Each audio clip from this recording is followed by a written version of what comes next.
பயந்து பயந்து பயந்து வீட்டுக்குள்ளே 27 நாள் பயந்து இருந்ததும் இல்லாமல் இப்போ கிட்டத்தட்ட நம்மளுமே வந்து என்ன பண்ணியிருக்காருன்னா டாக்டர் மாதிரி தான், ஸ்டெட்டஸ்கோப் தான் மிஸ்ஸிங். போயிட்டு ஒவ்வொரு ரூமாக போயிட்டு நல்லா இருக்கீங்களா, சாப்பிட்டீங்களா, கொள்ளிங்களா, இந்த வேலையை தான் பார்த்துட்டு இருக்காரு. இதெல்லாம் அரசியல் பண்ணுற வேலை கிடையாது. அப்போ அந்த ரசிகர்கள் 30 நாள் ஏக்கத்தில் இருக்கிறவங்கள இப்போ இங்கே போகிறாருன்னா இன்றைக்கி போயிருப்பாங்கல்ல. அப்போ நான் என்ன சொல்கிறேன், நான் என்ன சந்தேகப்படுறேன்னா இதெல்லாம் பூரா பில்டப். 2 திராவிட கட்சிக்குமே மேலெல்லாம் வந்து தெளிவாயிட்டாங்க. இப்போ எடப்பாடி பழனிசாமி இப்போ விஜய் அவர்கள் வந்து கூப்பிட்டுருக்காரா இந்த லாஸ்ட் ஒரு 2-3 டேஸா? இல்லை, வரல. ஏன் பேசலை? அன்னைக்கு பேசினார்ல, இப்போ ஏன் பேச மாட்டேன்றாரு? இந்த காங்கிரஸும் தாவேக்காவும் இணைந்தால் அண்ணாமலைக்கு சொன்ன வேலையை செல்வ பெருந்தகை இது மாதிரி சுலபமாக பண்ணி கொடுப்பாரு நாங்கள் நினைக்கல. IPS officer please come forward. என்னப்பா ஒன்று சொன்னேன், அங்கே பார் தம்பி எதிர் கேம்பில் இருக்கு, எவ்வளோ நல்லா வேலை பார்த்துருக்கு பார். சர்மிளா டாக்கீஸ் நேயர்களுக்கு வணக்கம். இந்த நேர்காணலில் சந்திப்பவர் மூத்த பத்திரிகையாளர் திரு கோடீஸ்வரன் அவர்கள். வணக்கம். நேயர்களுக்கு வணக்கம். கரூரில் பாதிக்கப்பட்ட மக்களை நேரில் வரவழைத்து மாமல்லபுரத்தில் ஒரு தனியார் விடுதியில் தங்க வச்சு ஒவ்வொரு ரூமாக போய் விஜய் அவர்கள் ஆறுதல் சொல்லிட்டு இருக்காரு அப்படின்ற செய்தியை நம்ம பார்க்குறோம். இதில் 41 குடும்பத்தில் 37 குடும்பம் தான் வந்திருக்கு, ஒரு 5 குடும்பங்கள் வரலை அப்படின்னு சொல்லப்படுது. கண்ணீர் மல்க விஜய் அவர்கள் ஆறுதல் சொல்லிட்டு இருக்காரு. அன்பாலும் பாசத்தாலும் கட்டி போடக்கூடிய ஒரு தலைவரை நீங்கள் விமர்சனத்தால் வீழ்த்த முடியாது அப்படின்னு எழுதுறதெல்லாம் பார்க்க முடியுது. எப்படி பார்க்குறீங்க இந்த நிகழ்வை? இன்னைக்கு காலையில் வந்து ஒரு தனியார் ரிசார்ட்டு ஷெரட்டன் 4 ஸ்கொயர் 4 பாயிண்ட்ஸில் நினைக்கிறேன். இந்த கான்ஃபரன்ஸ்னு அதில் ஒரு ஹால் இருக்குது, நல்லா பிரம்மாண்டமாக இருக்கும். நியூ இயர் டைம் பார்த்திங்கன்னா அங்கே நிறைய பார்ட்டிலாம் நடக்கும். சாதாரண ஆள்லாம் போக முடியாது. அந்த மாதிரி ஒரு பெரிய நட்சத்திர விடுதி எடுத்து கரூரில் சாதாரண ஆட்களுக்கு வந்து அங்கே கூப்பிட்டு பேசுகிறது அதெல்லாம் வந்து வெளியில் பார்க்குறதுக்கு நல்லாயிருக்கும். ஆனால் அரசியலை கூர்ந்து கவனிக்கிற என் போன்றவர்களுக்கு இது வந்து ஒரு ரொம்ப மோசமான ஒரு மலிவான செயல் தான் நான் இது பார்ப்பேன். அவர் ஆறுதல் சொன்னது தப்பு சொல்லலை, ஆறுதல் சொல்கிற விதம் இருக்கு இல்லையா, இது வந்து ஒரு அரசியல் ரீதியாக ஒரு தவறான எடுத்துக்காட்டை விஜய் வந்து செஞ்சிட்டார். எதெல்லாம் செய்யக்கூடாத அரசியலில் அதெல்லாம் விஜய் செய்கிறார். செஞ்சுட்டு இதுதான் அரசியல் அப்படின்ற மாதிரி அவர் நினைக்கிறார். இதே நம்ம இப்போ இந்த மாதிரி சொல்கிறோம், இல்லை ஒரு ஆறுதல் பார்க்குறது நல்லதுன்னு அப்படின்னா இது என்ன ஆகிடும்னா ஒரு தவறான முன் உதாரணமாக ஆகிடும். இது ஃபஸ்ட்டு டைம் கிடையாது விஜய் இந்த மாதிரி சமீபமாக தப்பு பண்ணுறது. தப்பு மேலே தப்பு மேலே தப்பு மேலே ஒன்று ஒன்றா மாற்றி மாற்றி பண்ணிக்கிட்டே இருக்கிறாரு. அவருக்கு யார் வந்து அறிவுரை சொல்கிறாங்க, யார் வந்து அரசியல் சொல்லி கொடுக்குறாங்கன்னு தெரியல. பட் இது வந்து ஒரு தவறான போக்கு. ஏன் இது தவறான போக்கு அப்படின்னா, நாளைக்கு இப்படியே போச்சுன்னு வச்சுக்கோங்களேன், வாக்காளர்கள்லாம் என்னை வந்து வீட்டில் பார்த்துட்டு போங்க, அப்புறம் ரொம்ப கூட்டமாக இருக்குது, என்னோடய போலிங் பூத்தை வண்டி கொஞ்சம் வீட்டுக்கே அனுப்பிச்சிங்கன்னா நான் என்னோடய ஓட்டை அங்கேருந்தே போட்டுக்குவேன். ஏன்னா நான் ஒரு நட்சத்திரம், நான் வந்தால் வந்து கூட்டம் சேரும். இப்போ எந்த கூட்டம் இப்போ இங்கே என்ன சேர்ந்துட்டாங்க, அதாவது பத்திரிகையாளர்கள் வந்து நேற்றுலேருந்து என்ன பேச போகிறாரு, எப்படி இருக்குன்னு சொல்லிட்டு ஆர்வமாக சுற்றிக்கிட்டு இருக்காங்க. இந்த மாறு வேஷத்தில் வரவங்கள வந்துட்டு புகைப்பிடிச்சு பிடிச்சி காட்டுவாங்க இல்லையா, அந்த மாதிரி ஒரு நிலைமைக்கு வந்து தள்ளப்பட்டு இருக்கிறார்கள். இந்த ட்ரோன் ஷாட்லேருந்து எடுத்து காட்டுறாங்க, அவர் ஒரு பேகு போட்டு அப்படி போகிறாரு, ஒரு கொடைக்குள் மழை மாதிரி அந்த மாதிரி பிடிச்சிட்டு போகிறாரு. பொதுவாக ஒரு அரசியல்வாதி எப்படி இருக்கணும்னா, எவ்வளவு நேரம் மக்கள்கிட்ட வெளிப்படைத்தன்மையாக மக்கள்கிட்ட வந்து கருத்துக்களை பேசுறது, மக்களோட பிரச்சனைகளை கேட்குறது, அவங்களோட குறைகளை தீர்க்கிறது, இல்லை அவங்களுக்குன்னு ஒரு சில வேதனைகள் வருத்தங்கள்லாம் இருக்கும், அதெல்லாம் வந்து வெளிப்படைத்தன்மையாக அணுகணும். அப்போ என்னென்னா விஜய் வந்து மக்கள்கிட்டேருந்து தொடர்ந்து எதையோ ஒன்று மறக்கிறார். அதாவது அதை மறைச்சி அதை வந்து ஒன்று மக்கள் நலனை மறக்கிறாரு, இன்னொன்று மறைக்கிறார், ரெண்டுமே எடுத்துக்கலாம். அப்போ என்ன மறக்கிறாருன்னா அரசியல் எப்படி செய்யணும் அப்படின்னு முன்னாடி சொல்லி கொடுத்து போன விஷயங்கள்லாம் ஒரு குழப்பம் வரும்ல. இப்போ நீங்கள் ஒரு இடத்துல நீங்களே வந்து சொல்லியிருக்கீங்க, ஊடகங்கள் தவறு செய்து ஊடகங்கள் அதிக வெளிச்சம் வந்து விஜய்க்கு கொடுக்குறாங்க அப்படின்ற ஒரு விஷயம். அதாவது ஊடகங்களை தாண்டி அவர் தனிப்பட்ட முறையில் சந்திக்கிறாரு, எந்தவித நம்ம போய் தேடி போய் ஒளிஞ்சிருந்து அவரை கவர் பண்ண வேண்டிய நிலைமை இருக்குது அப்படின்லாம் நம்ம பார்க்குறோம். அப்போ இரண்டுமே கான்ட்ராஸ்டாக இருக்குல்ல? இல்லை, கான்ட்ராஸ்ட்னா ஊடகங்கள் வந்து தொடர்ந்து வந்து விஜய்க்கு அதீதமான ஒரு விளம்பரத்தை கொடுத்துக்கிட்டு இருக்காங்க. அது வந்து நான் வந்து மறுக்கவே இல்லை. இப்போது விஜய் அவர்கள் போயிட்டுருக்கிற இந்த நேரத்தில் இதே 2 நாளைக்கு முன்னாடி பார்த்தீங்கன்னா எடப்பாடி பழனிசாமி அவர்கள் போயிட்டு நெல்மணியெல்லாம் எடுத்து பார்த்தார். இன்னைக்கு உதயநிதி ஸ்டாலின் அவர்கள் பார்த்திங்கன்னா இந்த 2 நாளாக மழைக்காக சென்னையில் வந்து எங்கெங்கெல்லாம் போய் பார்க்கணுமோ இன்ஸ்பெக்ஷன் பண்ணுறாங்க. இப்போ இப்படி ஒரு நேரலையெல்லாம் போட்டு காட்டுறோம்ல, இத இது இப்போ எடப்பாடி பழனிசாமி அவர்கள் போனதும் விவசாயிகள் பிரச்சனை, விவசாயிகளுக்கு வந்து நெல் பிரச்சனை. உதயநிதி ஸ்டாலின் அவர்கள் சுத்தி பார்க்கிறது, மழையில என்ன வந்து நடவடிக்கை எடுக்குது, மாநகராட்சி துரிதமா செயல்படுதா, இல்ல மக்களுக்கு எதனா பாதிப்பு இருக்கான்றது. அப்ப மக்கள் சார்ந்த ஒரு விஷயத்த 2 அரசியல்வாதிகள், 2 அரசியல் நபர்கள் வந்து பண்ணும்பொழுது, அதற்கு வந்து இந்த மாரி ஒரு ஊடக வெளிச்சம் குடுக்குறாங்கன்னா குடுக்கலாம். இத நம்ம ஃபர்ஸ்ட் பதிவு பண்ணணும் 1. 2வது இவர்களை பொறுத்தவரையிலும் என்னன்னா, வெளிப்படையா இதுதான் கேள்வி, இதுனா ஒண்ணு பார்க்க முடியுது, பத்திரிகையாளர்கள் பேச முடியுது, கொள்ள முடியுது. இவரது என்ன நடக்குதுன்னே தெரியல. அது யோசிச்சு பாருங்க. வீடியோ யாரும் எடுக்கக்கூடாது. அதுதான் ஒரு கியூரியாசிட்டி ஏற்படுத்துது அப்படின்னு. கியூரியாசிட்டிலாம் இல்லைங்க. ஆ. பயம். மேபி நான் என்ன சந்தேகப்படுறேன்னா, யாருன்னா ஒருத்தர் வந்து கொஞ்சம் அபசகுனமா பேசிட்டாங்க. இல்ல வந்து ஒரு சில வார்த்தைகள் விஜய வந்து பார்த்து மோசமா கேள்வி கேட்டுட்டாங்க, எழுப்பிட்டாங்கன்னா, அது எங்க நம்மளோட அந்த உருவாக்கி வச்சிருக்க அந்த இமேஜ் உடைஞ்சிருமோ? அப்படின்ற இப்போ பொதுவா ஒப்பாரி வைப்பாங்க கிராமத்துல போய் பார்த்தீங்கன்னா. யாரோ ஒருத்தர் வந்து ஒப்பாரி வைக்கும்போது, "எப்பா உன்ன நம்பி தானப்பா வந்தாங்க. இந்த மாரி பண்ணிட்டியேப்பா" அப்படின்னு ஏதோ ஒரு ஒரு ஒரு ஒரு கோவத்திலயோ, இல்ல ஒரு ஒரு வருத்தத்திலயோ, இல்ல ஒரு ஆதங்கம். நம்மளே வந்து உறவுக்காரங்க கிட்ட பேசும்போது சம்டைம்ஸ் வந்து நம்ம குற்றம் சொல்லி அழுவோம். குறை சொல்லி அழுவோம். அது அது மனப்பூர்வமா இருக்காது. அந்த நேரத்துல வர்றது. இப்போ ஒரு அண்ணனே இருக்காரு. ஒரு தம்பிய வந்து பார்த்துக்கல. அவர் வந்து ஒரு விபத்துலயோ, எதுலயோ இறந்துடுறாரு. இல்ல எதுன்னா, அந்த ஊர்ல இருக்கிறவங்க, அக்கா, தங்கச்சிங்கலாம் பார்த்தா, அந்த அண்ணன பார்த்து கேட்பாங்க. "டேய் தம்பிய பார்த்துக்கலையேடா, உட்டுட்டியே கோட்ட. வாரி குடுத்துட்டோமே, இப்ப என்ன பண்றது?" அப்படின்னு கிராமங்கள்ல இதுதான் நகரங்கள்ல இப்படிதான் சொல்லி அழுவாங்க. பட் விஜய்க்கு என்ன பயம்னா, இந்த மாரி யாருன்னா சொல்லி அழுதுட்டா கூட, நமக்கு சிக்கல் வந்துரும். நம்மளோட அரசியல் வந்து ஆல்ரெடி கேள்விகள் நெறைய இருக்கு. இந்த கேள்விகளோட இந்த விமர்சனத்துக்கு இதெல்லாம் வந்து ஒரு தீனியா ஆயிடுமோன்னு சொல்லிட்டு பயப்படுறாரு. அப்போ இந்த பிரச்சனையில இருந்து அவர் இந்த நொடி வரையிலும் வெளிவர்றதுக்கு முடிவோ, ஒரு ஒரு உறுதுணையான ஒரு ஒரு செயலாக்கம் இல்லாம, மேலும் மேலும் சர்ச்சையில போய் சிக்கிறார். சர்ச்சை வந்து என்னன்னா, எதனால கரூர்ல ஈவென்ட் பண்ணணும்னு வேகப்படுத்துனது. அந்த கேள்விக்கு இன்னி வரையிலும் அவங்க பதில் சொல்லல. அவங்களோட ஒரிஜினல் பிளான் பிரகாரம் கரூர் இல்ல. 2வது போனது காலதாமதம் அதெல்லாம் கூட பிரச்சனை. சரி நான் என்ன சொல்றேன்னா, முடிஞ்சது முடிஞ்சு போச்சு. இத வந்து இன்னைக்கு இங்க காலையில போய் பார்க்குற மாரி, இப்ப கமல் அவர்கள் போய் பார்த்தாரு. எதுவும் பிரச்சனையாகல. யாரும் வந்து அங்க உடனே கூட்டம்லாம் சேரல, ஒண்ணும் இல்ல. இப்ப இவரோட பயத்துக்கும், இவரோட அச்சத்துக்காக இவர் என்ன பண்றாருன்னா, இத இன்னமும் வந்து ஒரு அரசியலாக்குற ஒரு முயற்சி. இப்ப கூட இத கூட இந்த கரூர் வந்து பார்த்தாரு இல்லைங்களா? நான் என்ன கேட்கிறேன்னா, அடிப்படையில மதுரை மாநாட்டுக்கு போனவங்களும் இறந்திருக்கிறாங்க. அது மூச்சு திணறியோ, இல்ல உடம்பு சரியில்லாமலோ, இல்ல மாரடைப்பின் காரணமாவோ, அதே மாரி சிறுவர்கள் வந்து ஆக்சிடென்ட்ல செத்தாங்க, உளுந்தூர்பேட்டையில. அப்போ உங்களுக்கு ஒரு பெரிய மனப்பாங்கு இருக்குமேயானால், நீங்க என்ன பண்ணிக்கணும்னா, அந்த வீட்ல இருக்கவங்களையும் கூப்பிட்டுக்கணும். ஏன்னா, நீங்க அவங்களையும் போய் பார்க்கல. மேபி அவங்களுக்கு ரூ. 20,00,000 நீங்க சொல்லல, குடுக்க வேண்டியதெல்லாம் அவசியம் இல்ல. அவங்களும் விஜய் அண்ணாக்கு வேண்டி தானே வந்தாங்க. அவங்களையும் கூட சேர்த்து பார்த்திருந்தா, அப்போ விஜய் வந்து என்னன்னா, எல்லாரையும் சேர்த்து பார்க்கிறாரு. ஒ ஒ இந்த விமர்சனத்துல அது ஒரு ஒரு நல்ல செய்தி. அட்லீஸ்ட் அந்த வீட்ல இருக்கவங்களுக்கு ஒரு ஆறுதல் இருக்கும். பரவால்ல, தம்பி போயிட்டானாலும், அவரு நேசித்த ஒரு தலைவர் வந்து அந்த குடும்பத்த ஞாபகம் வச்சிருக்காருன்னு ஒண்ணு வரும். அப்ப இவரு பண்றது எதுவுமே பொது நலன் கிடையாது.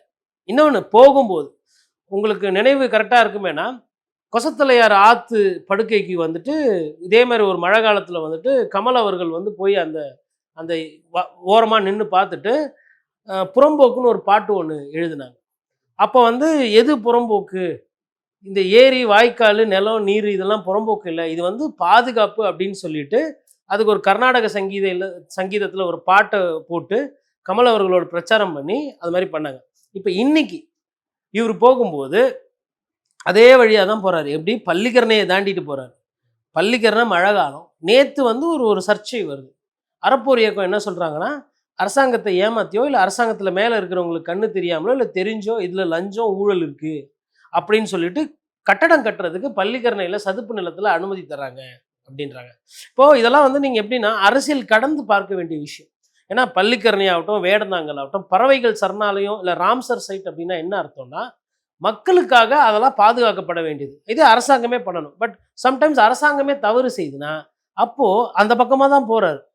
ஆனா ஏன் நான் பள்ளிக்கரணையை பத்தி கோடிட்டு காட்டுறேன்னா, அது பறவைகள் சரணாலயம். இவரு போய் பறவையை பார்க்க சொல்லல நானு. பள்ளிக்கரணை பாதுகாக்கப்படலைன்னா ஒட்டுமொத்த தென் சென்னை, தாம்பரம், செங்கல்பட்டு, காஞ்சிபுரம் எல்லாமே வெள்ளத்துல பாதிக்கப்படும். அப்போ ஒரு ஒரு வெள்ள காலத்துல இப்போ அதாவது போன மாசம் நடந்த துயர சம்பவத்துக்கு இப்பதான் இவர் ரியாக்ட் பண்றாரு. இப்ப நடக்கிற வெள்ளத்துக்கோ, வெள்ள பாதிப்புக்கோ, இல்ல அரசாங்கம் நல்லா செஞ்சதுன்னா பாராட்டலாம், சரியா செய்யலைன்னா விமர்சனம் பண்ணலாம். அப்போ அரசியல்லே விஜய் இல்லைன்னு நான் புரிஞ்சுக்கலாம் இல்லையா? அப்போ மக்களுக்கு உண்டான அரசியல் விஜய் எங்கே பண்ணுறாரு? இந்த காலத்தில் ஒரு சிலர் எதிர்கருத்து வைக்கிறாங்க, ஒரு சிலர் ஆதரவான கருத்து வைக்கிறாங்க.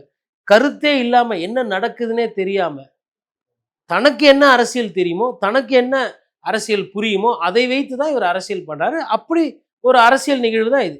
இப்போ இந்த பத்திரிகை கொடுத்த அந்த அழுத்தம் இருக்கு இல்லைங்களா, இல்லை கட்சிகள் கொடுத்த அழுத்தம் இருக்குங்களா, இன்னும் விஜய் போய் பார்க்கல அப்படின்னு, அந்த ஒரு காரணத்துக்காக வேண்டி தான் இவர் போய் பார்க்குறாரு. ஏன்னா உங்களுக்கு வந்துங்க இதெல்லாம் சொல்லி தெரியறது கிடையாது, தானா வரணும் உள்ளுக்குள்ள இருந்து. எந்த அளவுக்கு நம்ம ஊர்ல அதுக்கான ப்ராசஸ்ல தான் இருந்திருக்கிறோம் 1 மாசமா நேர்ல போய் பார்க்கிறதுக்கு. அது இயல்புல முடியாத காரணத்தால தான் இப்போ நேர்ல வரவழைக்கிறோம் அப்படின்னு தானே சொல்றாங்க. இப்போ இதே கூட்டமானது இவர் கூப்பிடல, இன்னைக்கு அழைக்கல. இப்போ சென்னையில, காஞ்சிபுரம், செங்கல்பட்டுல, ஈசிஆர் ரோட்லலாம் இவருக்கு ரசிகர்கள் இல்லையா? அப்ப என்ன இதுல தகவல் தெரியுது உங்களுக்கு? மழையெல்லாம் வந்து விஜய் ரசிகர்களுக்கு நான் சொல்றேன் ஒரு பொருளே கிடையாது. கரண்ட்டே எங்களுக்கு பொருள் கிடையாது, டிரான்ஸ்ஃபார்மரே எங்களுக்கு பொருள் கிடையாது. மழையில, கொட்டும் மழையில விஜய் அண்ணாவை பார்க்கணும் நிற்க சொன்னீங்க, வர சொன்னீங்கன்னா கண்டிப்பா வருவாங்க. வேற எந்த கட்சி தலைவருக்கும் கூட்டம் அந்த அளவுக்கு வருதோ இல்லை, இவருக்கு வரும். இது இயல்பு. ஆனா இப்போ போகும்போது வரமாட்டேன்றாங்க. ஏன்? ஏன்னா நீங்க கூப்பிடல. அப்ப முன்னாடி நீங்க கூப்பிட்டீங்க, இப்ப நீங்க கூப்பிடல. அப்ப நான் என்ன புரிஞ்சுக்கிறேன்னா, இந்த கூட்டம் சேர்க்கிற வேலையை நீங்க தான் பண்றீங்க. தானா வந்தாங்க, சாரசாரியா வந்தாங்க, அண்ணன் வெளியில வந்தாவே அவ்வளவு கூட்டம் வர்றதுன்னு பொய். 30 நாள் கிட்டத்தட்ட தன்னோட தலைவரை பார்க்கவே இல்லை, தனக்கு பிடிச்ச இஷ்ட ஹீரோவை பார்க்கவே இல்லை. அப்போ அந்த அந்த எவ்வளோ ஏங்கி போயிருப்பாங்க விஜய் அண்ணா ரசிகர்களோ இல்லை விஜய் தாவேகா தொண்டர்கள். அப்போ அந்த ரசிகர்கள் 30 நாள் ஏக்கத்தில் இருக்கிறவங்கள இப்போ இங்கே போறாருன்னா இன்னைக்கு போயிருப்பாங்கல்ல. அப்போ நான் என்ன சொல்றேன், நான் என்ன சந்தேகப்படுறேன்னா, இதெல்லாம் பூரா பில்டப்பு. அப்போ நீங்க கொடுத்த பில்டப்புனால அப்போ இன்னைக்கு ஒண்டி எப்படி காதும் வச்சா மாதிரி நைட்டோட நைட்டா எடுத்துட்டு வந்து சேர்க்குறீங்க. விடிகாத்தால ஒரு 3 நாள் குடும்பத்துல இருந்து வர்றாங்க. அதுக்கப்புறம் அங்கே போயிட்டு ஒரு சில தொலைக்காட்சி சும்மா விடுறது கிடையாது. அங்கே போயிட்டு அங்கே வெளியில் வந்திருப்பாங்க இல்லையா, அவங்களெலாம் போய் கேட்டால் எங்கள் வீட்டில் சண்டைங்க, வீட்டில் இருக்கவங்கள ஒண்டி உள்ளே கூப்பிட்டு போயிருக்கிறாங்க, என்ன வந்து உள்ளே விட மாட்டேன்றாங்க, அவர் இறந்தவர் எனக்கு வந்து முறை. ஆமாம், எனக்கு வந்து அவர் முறை மக முறைன்றாரு, ஒருத்தர் வந்து சொந்தன்றாரு, அப்புறம் இன்னொருத்தர் சொல்றாரு. இதெல்லாம் சமாளிக்க வேண்டியதா இருக்குது ஒரு அரசியல் கட்சி. எங்க இது ஒண்ணுமே கிடையாதுங்க, இது பிஸ்கெட்டுங்க. இது ஒரு பிரச்சனையா? இன்னைக்கு விஜய் அவர்கள் இதை சந்திக்கிறது ஒரு பிரச்சனையே கிடையாது. இல்லாத ஒரு பிரச்சனைய இவங்களா பயந்து அதை போட்டு தலையில போட்டு இது பண்ணி குழம்பி அடுத்த முடிவு பயம் ஒரு மனுஷனுக்கு வந்துச்சுன்னா இப்படிதான். நம்ம ஐயா கமல் அவர்கள் தெனாலி படத்துல சொல்லியிருப்பாரு, அதை பார்த்தா பயம், இதை பார்த்தா பயம், அதை பார்த்தா பயம். அந்த மாதிரி விஜய் அவர்களுக்கு எதை பார்த்தாலும் பயமா போனதுனால தான் இந்த மாதிரி சொல்லுவாங்க. நான் என்ன கேட்குறேன்னா, இந்த 27 நாள் இல்லை ஒரு 30 நாளா விஜய் அவர்கள் மக்கள் நலன், இறந்துட்டாங்க அந்த பாதிப்பிற்கு ரைட்டுங்க, அது ஒரு சப்ஜெக்ட். இதை தாண்டி மக்கள் பிரச்சனையோ, மக்களோட தேவையோ, மக்களோட வேதனையோ, இல்லை மக்களோட சந்தோஷத்துல எதுல பங்கு எடுத்தார்? வெறும் அப்போ ரசிகராக இருக்கிறவங்களுக்கு நீங்கள் இதெல்லாம் சொல்லணும்னு இல்லை. இப்போ தனுஷ் இருக்கிறாப்புல, அதுக்கடுத்து ஒவ்வொரு ஹீரோ வராங்க, அவங்களுக்கெல்லாம் வந்து மக்கள் பிரச்சனையெல்லாம் பேசணும் கிடையாது. அவங்க வராங்க, நடிக்கிறாங்க, ஃபஸ்ட்டு டே ஃபஸ்ட் ஷோ நல்ல கலெக்ஷன் வந்ததுன்னா போகிறாங்க, இல்லைனா அடுத்த ப்ரொடியூசர் அடுத்த படம்னு போயிடுறாங்க, அவ்வளோதான். பட் பொது வாழ்க்கைன்னு வந்ததுக்கப்புறம் நீங்கள் மௌனியாக இருக்கக்கூடாது. அது என்ன மௌனமாக இருக்கிறது கேட்டால் இது ஒரு ஸ்ட்ராட்டஜின்றாங்க. பதில் தெரில, மௌனமாக இருந்தால் புத்திசாலியா? அவ்வளோ வருத்தத்தில் இருக்கோன்றாங்க. வருத்தத்தில் இருக்கிறீங்க, அதெல்லாம் வந்து நான் என்ன சொல்கிறேன்னா, வருத்தத்தில் என்ன இப்போ என்ன தாடியெல்லாம் வச்சுக்கிட்டு அவர் என்ன புஷி ஆனந்த் மாதிரியா இருந்தார்? சேவிங் பண்ண மாதிரி தான் இருக்கிறாரு, ஃபுல்லாக ஆள் ஸ்மார்ட்டாக தான் இருக்கிறாரு. அவருக்கு அழகுக்கோ எல்லாம் ஒன்றும் குறை கிடையாது. அறிவுபூர்வமான அரசியலுக்கு தான் பஞ்சம்னு நான் பார்க்குறேன்.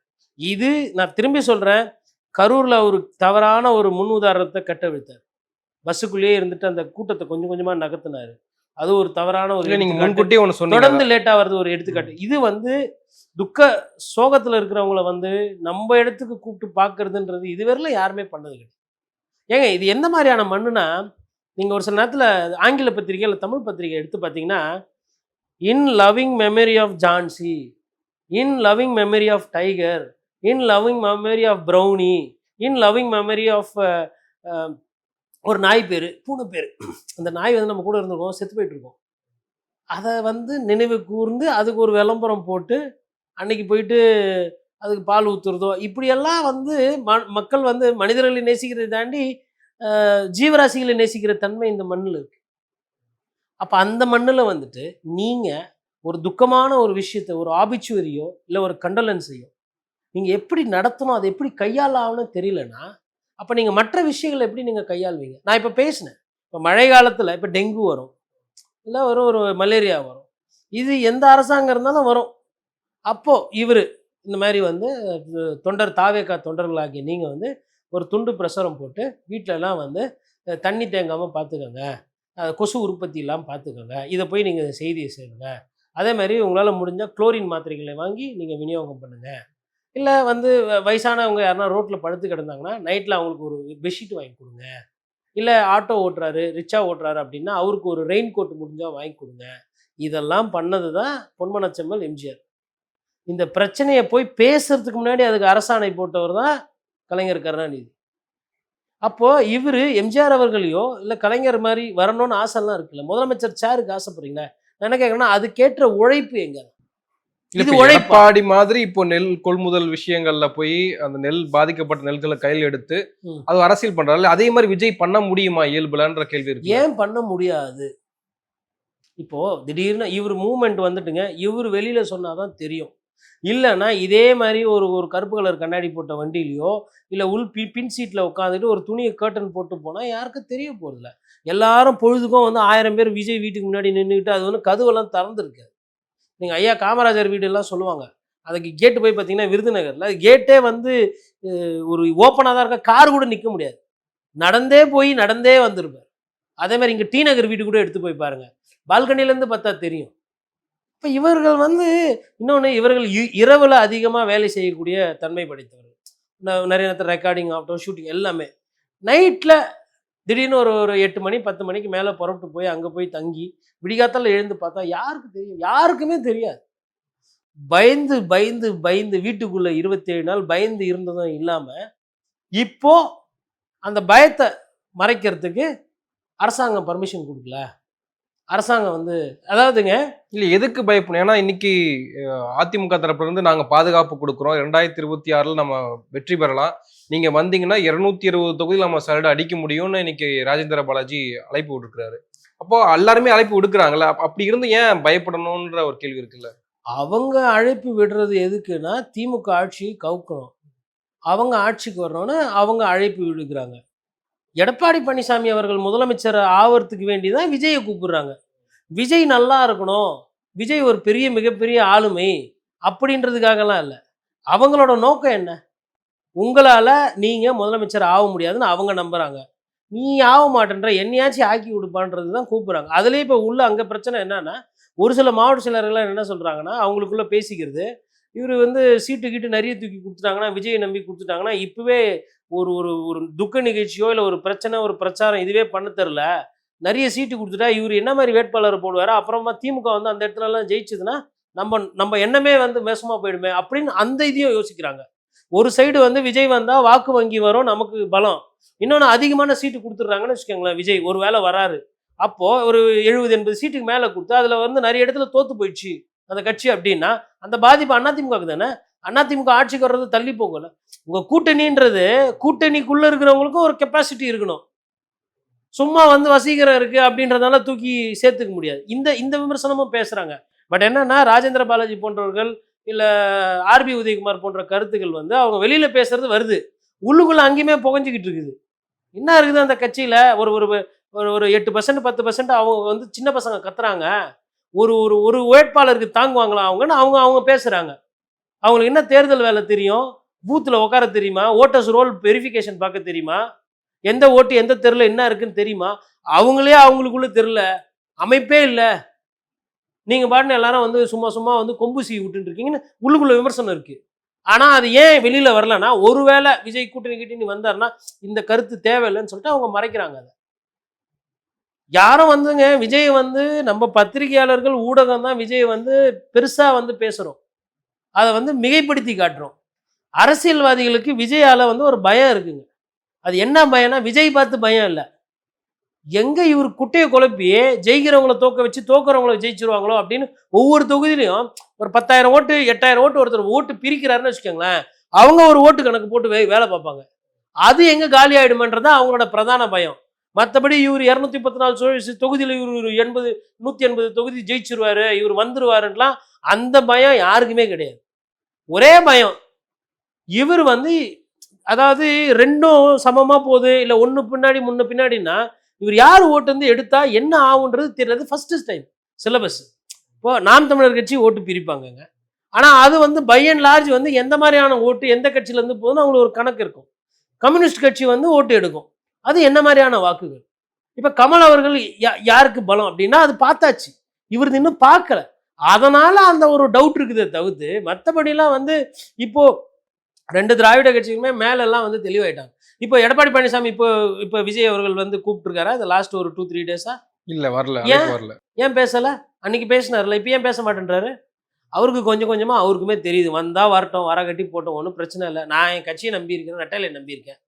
அதே மாதிரி திமுகவில் இப்போ விஜய் மீது பெரிய விமர்சனம் யாரும் அமைச்சர்கள் வைக்கிறது இல்லையா? ஏன் ஏன் வெளியில வர்றதுக்கு பயந்துன்னு இருக்கிற? நாங்க எதுக்கு உங்களை பத்தி பேசி நாங்க இன்னும் பண்ணி விடணும் பெருசா? இல்ல காங்கிரஸோட மூவ் வந்து சைலண்டாவே இருக்கிறதையும் பார்க்க முடியாது. அது காங்கிரஸ் வந்து நீங்க கரெக்டான நேரத்தில் ஞாபகம் வச்சுங்க, இந்த ஒரு விஷயத்த நல்லா இருக்கிறத போட்டு உடைச்ச ஆண்டின்னு ஒரு கதை சொல்லுவாங்க, அது வந்து காங்கிரஸ்க்கு தான் அந்த பட்டத்தை கொடுக்கணும். இல்ல உதயநிதி கை நம்ம கூட தான் இருக்குன்னு ஒரு இடத்துல சொன்னாரு. முதலமைச்சர் ஸ்டாலின் ராகுல் என்னுடைய அன்பு சகோதரர், மை டியர் பிரதர் அப்படின்னு சொல்றாரு. அப்போ இதெல்லாம் வந்து அது முன்னாடி சொன்னாரு மை டியர் பிரதர்னு வந்து அப்போ பாராளுமன்ற தேர்தல் அப்பொழுது சொன்னார். இப்போ சமீபமாக வந்து தலைவர் மு.க. ஸ்டாலின் அவர்களோ முதலமைச்சரோ திமுக தலைவரோ அவர் அது மாதிரிலாம் எதுவுமே பேசலை, முன்னணி தலைவர்கள்லாம் யாரும் பேசலை. உதயநிதி ஸ்டாலின் அவர்களுக்கு இன்னும் கொஞ்சம் அந்த அந்த பதிலே சொல்ல வேணாம். நான் என்ன கேட்குறேன், சரி காங்கிரஸ் தனியாக போயிடுச்சு, என்ன கிடைக்கும் அவங்களுக்கு? காங்கிரஸ் அப்படியே பெரிய ஐயா காமராஜரை பற்றி பேசினப்போ விமர்சனம் பண்ணப்போ பேசுனதுக்கு ஒன்றும் இல்லை, நேற்று கூட்டம் போட்டிருக்கிறாங்க 125 தொகுதி. மனசாட்சி இருந்தால் காங்கிரஸ்காரங்க 120 தொகுதியில் வேட்பாளர் நிறுத்தத்துக்கு ஆள் இருக்கா? இன்னைக்கு திமுகன்ற ஒரு கட்சி கண்டி உங்கள் கூட்டணியிலேயே உங்களை கூட சேர்த்துக்கலன்னா நீங்கள் இன்னைக்கு வந்து பாஜக விட மோசமான நிலைமையில் இருக்கும். இன்னைக்கு அந்த அளவில் தான் இருக்குது அந்த கட்சியினுடைய செல்வாக்கும் அந்த கட்சியினுடைய திட்டங்களும் செயலாக்கமும். எந்த மக்கள் பிரச்சனை இல்லை. இப்போ காங்கிரஸ் சமீபமாக பேசி தமிழக காங்கிரஸ் எதனா ஒரு பிரச்சனை, இன்னும் சுருக்கமாக சொன்னால் தமிழக காங்கிரஸ் தலைவர்களால் விமர்சனம் தான் ஜாஸ்தி. கட்ட பஞ்சாயத்து பண்ணுறாங்க, ஸ்கிராப் பண்ணுறாங்க, ரியல் எஸ்டேட் பண்ணுறாங்க, சண்டை அடிதடியிலலாம் ஈடுபடுறாங்கன்னு நான் பேர் சொல்ல விரும்பலை. சின்ன சின்ன ஒரு குப்பை லாரி வாங்குறதுல கூட ஒரு சில தவறு முறைகேடுகள் நடக்குது, இந்த மாதிரி வேலைலாம் பண்ணுறாங்கன்னு சொல்லிட்டு விமர்சனம் தான் இருக்குது. திமுக ஆட்சியில் இருக்கிறதுனால அவர்களோட தண்டவாளம் வண்டவாளத்தில் ஏறல. இப்படி ஒரு கட்சியை வச்சுக்கிட்டு நீங்கள் எங்கே போங்களா? எங்கள் கேசி வேணுகோபால்ன்ற தனிப்பட்ட ஒரு மனிதர் முதலமைச்சர் ஆகணுன்ற அவருக்கு இருக்கிற ஆசைக்காக அவர் பண்ண வேலை தான் இது. அவர் என்ன நினைக்கிறாருன்னா, ஒரு வேளை விஜய் வந்துட்டா நமக்கு அங்கே கம்யூனிஸ்ட் கட்சி எதிர்த்து அரசியல் பண்ணுறதுக்கு ஈஸியாக இருக்கும், விஜய்க்கு கேரளாவில் பாப்புலாரிட்டி இருக்குது, அதனால நம்ம வந்து பண்ணலான்னு சொல்லிட்டு அவர் ஒரு சில விஷயங்கள் பண்ணிட்டு இருந்தார். இன்னொன்று இயல்பாக ராகுல் காந்தி அவர்களுக்கு விஜய் மீது ஒரு ஈர்ப்பு இருக்குது. நான் என்ன கேட்குறேன்னா, அது அங்கே தான் ராகுல் காந்தியும் தப்பு பண்ணுறாரு. எதுக்கு? ஏன் என்னைக்கு தான் சொந்த கட்சியை நம்பி நீங்களாம் அரசியல் பண்ண போறீங்க? அங்கே தேஜஸ்வின்னு ஒரு ஒரு ஒரு தைரியமாக களத்தில் நின்று பாஜக எதிர்த்து ஒருத்தர் போராடுறாரு, ஒரு இளைஞன். இதுக்கு இவ்வளோ முக்கியத்துவம் தாவேக்கா கொடுக்குறதுல கால்வாசி கொடுத்துருந்தீங்கன்னா இந்நேரத்துக்கு வந்து கன்ஃபார்மாக வந்து எல்லா ரிசல்ட்ஸுமே வந்து பிஜேபி தோக்க போகுது அப்படின்னு இந்நேரத்துக்கு ஊடக செய்திகள் வந்திருக்கும். கடைசி நொடி வரையிலும் முதல்வர் வேட்பாளர் சொல்ல மாட்டோம், அப்புறமா சொல்கிறோம், நாளைக்கு சொல்கிறோம், நாளானைக்கு சொல்கிறோம், வேட்பாளர் பட்டியல் தாக்கல் பட்டியல் வெளியே வந்துச்சு, நாமினேஷன் ஸ்டார்ட் ஆயிடுச்சு, கடைசி நேரத்தில் ஃபர்ஸ்ட் ஃபேஸோட அந்த நாமினேஷன் முடியும் போது சொல்கிறீங்க. ஆனால் எச் ராஜா பாஷா வெட்கமா இல்லையா அப்படின்னு கேட்பாரு. அந்த மாதிரி கேட்கணும் இவங்களை. உங்களுக்கு என்ன இருக்குது காங்கிரஸ் கட்சிக்கு தமிழகத்தில் வாக்கு வங்கி? அதாவது இந்த பேச்சு பேசுறாங்கல்ல, சொல்ற அந்த ஓட்டை பிரிக்கிற வேலை, இந்த ஆட்சியை வந்து கவிழ்க்கிற வேலையை வந்து இந்த காங்கிரஸும் தாவேக்காவும் இணைந்தால் இந்த தலித் இஸ்லாமியர்கள் கிறிஸ்துவர்கள் ஓட்டு பழைய கை சின்ன ஓட்டெல்லாம் கிடைக்கும். அது பிஜேபி அதை வந்து 2 கை தட்டி சபாஸ். அண்ணாமலைக்கு சொன்ன வேலையை செல்வ பெருந்தகை இது மாதிரி சுலபமா பண்ணி கொடுப்பாரு நாங்க நினைக்கல அப்படின்னு அவங்க சொல்லுவாங்க. IPS officer please come forward. என்னப்பா ஒன்று சொன்னேன், அங்கே பார் தம்பி எதிர் கேம்பில் இருக்கு, எவ்வளோ நல்லா வேலை பார்த்துருக்கு பார், ஒன்று அதை பார்த்து தெரிஞ்சுக்கோ. இப்போ தெரியுதா, படிப்பு வேறு அரசியல் வேறு. அங்கே பார் இந்த நேரம் வந்து இந்த மாதிரி ஒரு பேச்சு வருதுன்னா செல்வ பெருந்தகை வந்து வெளியில் பேசியிருக்கணும்ல. சரி அவர் பேசலை, வேறு யாருன்னா காங்கிரஸ் அந்த மாதிரி எண்ணம்லாம் எங்களுக்கு இல்லை. இப்போ அவங்க கட்சி சட்டமன்றத்தில் ராஜேஷ் நினைக்கிறேன், அவருமே இந்த மாதிரி தொடர்ந்து கருத்து விமர்சனம்லாம் வச்சுருக்காங்க. நாங்குநேரில் இப்போ நான் சொல்கிறேன், நான் நாங்குநேரி போயிட்டு வந்தேன். ஐயா வசந்தகுமார் இருந்த வரையிலும் உங்களை அந்த இடத்துல திருநெல்வேலியிலையும் தென்காசிலையும் எல்லை தெய்வம் மாதிரி காப்பாற்றி விட்டுக்கிட்டு இருந்தார் வசந்தகுமார். இன்னைக்கு அவர் இல்லை, அந்த தலை இல்லை. அங்கே தலை சாஞ்சதுக்கு பிறகு அங்கே அந்த காங்கிரஸில் வந்து ஒரு மக்களை போய் பார்க்கறதுக்கோ பேசுறதுக்கோ அங்கே ஆள் கிடையாது பெருசாக. ஒவ்வொரு இடத்துல இந்த மாதிரி ஓட்டம் இருக்குது. எஸ்ஆர்பி யார் போனாலும் இன்முகத்தோட பார்த்து என்ன ஏதுன்னு பார்ப்பாரு. வாழப்பாடியார் அவர் பெருமை பற்றி பேசணும்னா வீட்டுக்கு யார் போனாலும் வாழப்பாடிய வீட்டுக்கு போட வாழை இலையில சாப்பாடு போட்டு விருந்து கொடுக்கறது, அந்த உபசரிப்பு கனிவு எல்லாமே. அந்த மாதிரி இன்னைக்கு எத்தனை காங்கிரஸ் தலைவர் இருக்கீங்க? இல்லை அதாவது மக்களை பார்க்கறது இது இல்லை நியாயமானது ஐயா காமராஜர் மேலே, இல்லை நெஞ்சுறுதியோட அரசியல் பண்ணது ஐயா காமராஜர் கூட இருந்தாங்க பாருங்க அந்த மாதிரி. ஸோ ஒரு மக்களையும் சந்திக்கிறதுல அந்நியப்பட்டு விட்டு இன்னைக்கு வந்து ஒரு பிளான் இருக்கு அப்படின்னா அப்போ நீங்கள் என்ன யாருக்கு வேலை பார்க்குறீங்க? மேபி தெரியல. ஆதவர்ஜுனா வந்து இங்கேயும் பேசுகிறாருன்றாங்க அங்கேயும் பேசுகிறாருன்றாங்க. அவர் தான் ஃபஸ்ட்டு டெல்லிக்கு போனது பார்த்தீங்களா? அப்போ பிஜேபியும் அந்த மாதிரி பேச்சு வருது, இப்போ காங்கிரஸ்லையும் இந்த மாதிரி பேச்சு வருது. இன்னொன்று சமீபத்தில் முஸ்தபா சார் தாவேகா ஆதரவு நிலைப்பாடை பேசுகிறோம். ஒரு விஷயத்தில் சூப்பராக தோலுரிச்சு காட்டினார். கூட்டணியில் இருக்கிற கட்சிகள்லாம் அண்ணா நாங்கள் கூட்டணியில் தான் இருக்கோம். காலையில் ஒருத்தர் சொல்கிறாரு, மதியம் ஒருத்தர் சொல்கிறார், நைட்டும் ஒருத்தர் சொல்கிறாரு, நடுராத்திரியில் காங்கிரஸ் நாங்கள் கூட்டணியில் தான் இருக்கணும்னு. என்ன வேலை இது? நான் இப்போ சொல்கிறேங்க, திமுகவை வச்சு தான் அந்த அணி, இந்த இவங்களெல்லாம் வச்செல்லாம் ஒன்றும் கிடையாது. இவங்க போகவும் மாட்டாங்க. இவங்களோட இருப்பை காட்டுவதற்கும் இவங்க எங்கே சீட்டு கம்மியாகிட போகுதுன்னு சொல்லிட்டு அந்த பேரத்தை வலிமைப்படுத்துறதுக்கு வேண்டிதான் இந்த வேலையெல்லாம் பண்ணுறாங்க. பூத்துலலாம் அவங்களுக்கெல்லாம் ஆள் கிடையாது. ஏன் நானே கேட்குறேன்னா, அவ்வளோ பெரிய பேர் இயக்கம்னா நீங்கள் 214 தொகுதியில் நீங்களும் நிற்கலாமே, ஏன் கூட்டணிக்கு நீங்கள் போகிறீங்க? ஸ்டாலின் வந்து இல்லை ப்ளீஸ் ப்ளீஸ் நீங்கள் போகவே கூடாது. என்னைக்குன்னா ஒரு நாள் டிஎன்சிசி ஆஃபீஸு ராயப்பேட்டாவில் போயிட்டு சத்தியமூர்த்தி பவனில் போய் நின்று இல்லை தயவு செய்து வாங்க அப்படின்னு சொல்லிட்டு யாருன்னா முன்னணி தலைவர்கள் அமிச்சாரா? இல்லை திமுக மாவட்ட செயலர் யாருன்னா அங்கே போய் நின்னாங்களா? சும்மா இது வந்து ராகுல் காந்தின்ற அந்த தனி மனிதருக்கு மக்கள் மீது ஒரு கரிசனம் ஒரு பாசம் இருக்குது. தமிழகத்தில் இருக்கிற மக்கள் வந்து ராகுல் காந்தியை நேசிக்கிறாங்க. இந்த ஒத்த விஷயத்தில் உங்கள் பழப்பு ஓடிக்கிட்டு இருக்கு. இன்னொன்று மோடி அவர்களே பிடிக்கல. இது ரெண்டாவது காரணம். இது ரெண்டும் இல்லைன்னா இன்னைக்கு காங்கிரஸ் கட்சி அது எக்ஸ்டிங்க்ட்னு வாங்க, கிரிட்டிக்கலி என்டேஞ்சர்டு எக்ஸ்டிங்க்ட்னு வாங்க. ஒரு விலங்கோ இல்லை ஒரு பறவையோ ஒரு பூவோ கொஞ்சம் கொஞ்சமாக நிறைய இருந்து அப்படியே அழியிற தன்மையில் வந்தோன்னா அந்த வார்த்தைகள் பயன்படுத்தும். அந்த வார்த்தையில் போய் சேர்த்துட்டு இருக்கலாம். என்ன அதாவது இதெல்லாம் வந்து வேணும்ட்டே பண்ணுற செய்தி தான். இது கசிய விடப்படுற செய்தி. ஒரு வேளை தெரியல, அப்படி ஒரு கூட்டணி அமையுதுன்னா அந்த கூட்டணி வந்து பாஜகவுக்கு தேவைப்படுகிற விஷயத்த வந்து காங்கிரஸ் கட்சி எல்லா மாநிலத்தையும் பண்ணி கொடுக்குறாங்க. அங்கே போய் இங்கே போய் கடைசியில் இப்போ தமிழகத்துக்கும் வந்துட்டாங்க. நம்ம புரிஞ்சுக்கலாம். சிபிஐ சம்மன் அனுப்பியிருக்கு நிர்மல்குமாருக்கும் ஆனந்துக்கும். இதில் நேரில் வரவழைத்து விசாரணை அப்படின்றாங்க. இது நார்மலான ஒரு ப்ரொசீஜர் தானே? இது நம்ம எப்படி எடுத்துக்கிறது? இல்லை, அது நார்மலான ஒரு ப்ரொசீஜர் தான். எனக்கு என்னென்னா விஜய் அவர்களை கூப்பிட்டு விசாரிப்பாங்களா என்னன்றது தெரியல. அது இப்போதைக்கு இருக்காதுன்ற மாதிரி நான் நினைக்கிறேன். காரணம் என்னென்னா, கூட்டணிக்கு வருவாரா இல்லை என்ன பண்ணுறது இவரை வச்சு, இல்லை இவரை கூட்டணிக்கு வரனால இவருக்கு வேறு எதனா அரசியல் ரீதியாக வேலை கொடுக்கலாமா, இல்லை போட்டி வேட்பாளர் மாதிரி போட்டு கோவத்தை உருவாக்குறதுக்கு பயன்படுத்தலாமா, அவங்க என்ன அரசியல் திட்டம் வச்சுருக்காங்கன்னு நமக்கு தெரியாது. அப்படி இருக்கும்போது கடந்த காலத்தில் சிபிஐயோட நிலைப்பாடு விசாரணை தன்மை என்பது ஒரு நியூட்ரலாக இல்லைன்றது என்னோட புரிதல். ஒன்று. ரெண்டாவது, அப்படி ஒரு வேளை கூப்பிட்டாங்க அப்படின்னா என்ன சொன்னோன்னா, சார் வந்து டாக்டர் மாதிரி ஆகிட்டாரு. இப்போ டாக்டர் பார்த்தீங்கன்னா, இப்போ பெரிய தனியார் ஆஸ்பத்திரியில் போனீங்கன்னா சீஃப் டாக்டர்னு ஒருத்தர் இருப்பார். அவர் என்ன பண்ணுவார்னா, ஒரு 30 வார்டு 40 வார்டு இருக்குன்னா ரவுண்ட்ஸ் போவார். 12 மணி லஞ்ச் டைமில் போயிட்டு எல்லா பேஷண்ட்டையும் ஒரு 10 நிமிஷம் தனித்தனியாக ரூமுக்கு போய் பேஷண்ட் பார்ப்பார். அதே மாதிரி தான் ஐசியூவில் இருக்கிறவங்க இல்லை வார்டில் இருக்கவங்களெல்லாம் தனித்தனியாக போய் பார்ப்பார். இப்போ கிட்டத்தட்ட நம்மளுமே வந்து என்ன பண்ணியிருக்காருன்னா டாக்டர் மாதிரி தான், ஸ்டெட்டஸ்கோப் தான் மிஸ்ஸிங். போயிட்டு ஒவ்வொரு ரூமாக போயிட்டு நல்லா இருக்கீங்களா, சாப்பிட்டீங்களா, கொள்ளிங்களா, இந்த வேலையை தான் பார்த்துட்டு இருக்காரு. இதெல்லாம் அரசியல் பண்ணுற வேலை கிடையாது. 37 பேருக்கும் ஒரே பிரச்சனை தான். அதனால் அது பாஜக வரவே இருக்குது. இப்பயும் எதுக்கு பாஜகவுக்கு வரவே இருக்குதுன்னா, பாஜகவோட தலைமை அப்படி அண்ணாமலையை நம்பி அரசியல் பண்ணால் அப்படி தான் வரவேற்று தான் ஆகணும். நீங்களும் தான் சொன்னீங்க 2021 என்ன சொன்னாங்க, மாற்றோம். நீங்கள் அப்போல்லாம் அந்த காலத்தில் வந்து தாமரை மலர்ந்தே தீருங்க. அப்புறமா 2024 நாங்கள் பாருங்கள் எங்கள் பலத்தை நிரூபிப்போம், நாங்கள் தான் மாற்று அப்படின்னீங்க. அதாவது திமுக பாஜக இதுதான். அதுக்கப்புறம் 2026 என்ன சொல்கிறீங்க, இப்போவும் வந்து ஒரு வலிமையான கட்சியில் வருவானே, நாங்கள் எங்கே அந்த கட்சியில் இருக்கிறோமோ அந்த கட்சி தானே வெற்றி கூட்டணி அப்படின்லாம் சொல்லிட்டு அந்த சைடு என்ன பண்ணீங்க, ஓபிஎஸ்க்கும் டிடிவிக்கும் வேலை பார்த்து விட்டீங்க. இதில் டிடிவி தினகரன் அவர்களோட ஆதரவாளர்கள் என்ன பண்ணுறாங்கன்னா, திமுகவுக்கு மறைமுகமாக இப்போ சப்போர்ட் பண்ண ஆரம்பிச்சிட்டாங்க. வெளிப்படையாகவே அவங்க பேசுகிறாங்க. அவங்களோட நோக்கம் என்பது அதிமுக, அதாவது ரெட்டலை வந்து அவர்கிட்ட இருக்கக்கூடிய இபிஎஸ் கிட்ட அதுக்கு என்ன பண்ணுமோ அது சொல்கிறது எல்லாமே வந்து, அதாவதுங்க திமுகன்ற ஒரு கட்சியை எதிர்த்து தான் இவங்க எல்லாருமே அரசியல் பண்ணுறாங்க. ஆனால் ஒன்று சேர்றதுக்கு இவர்களுக்கு அந்த மனப்பக்குவம் இல்லை.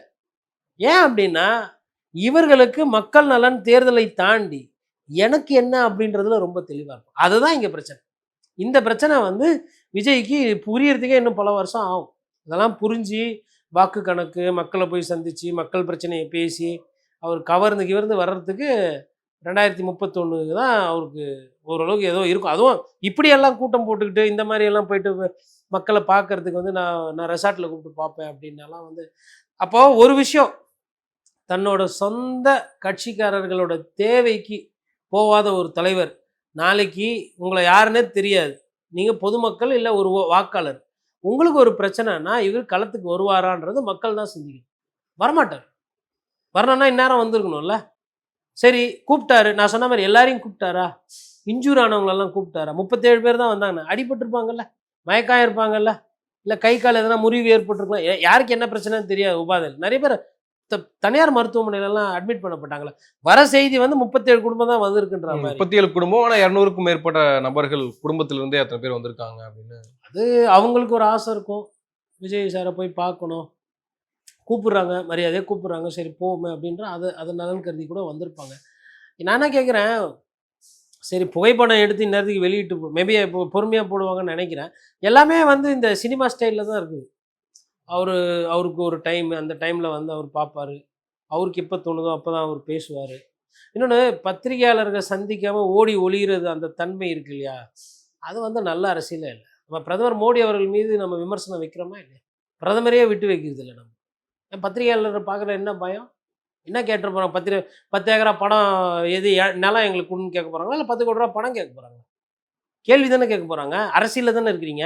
என் கேள்வி கேட்டால் பதில் சொல்லணும். அரசியல் தானே, பதில் சொல்லாமல் அதில் என்ன இருக்குது?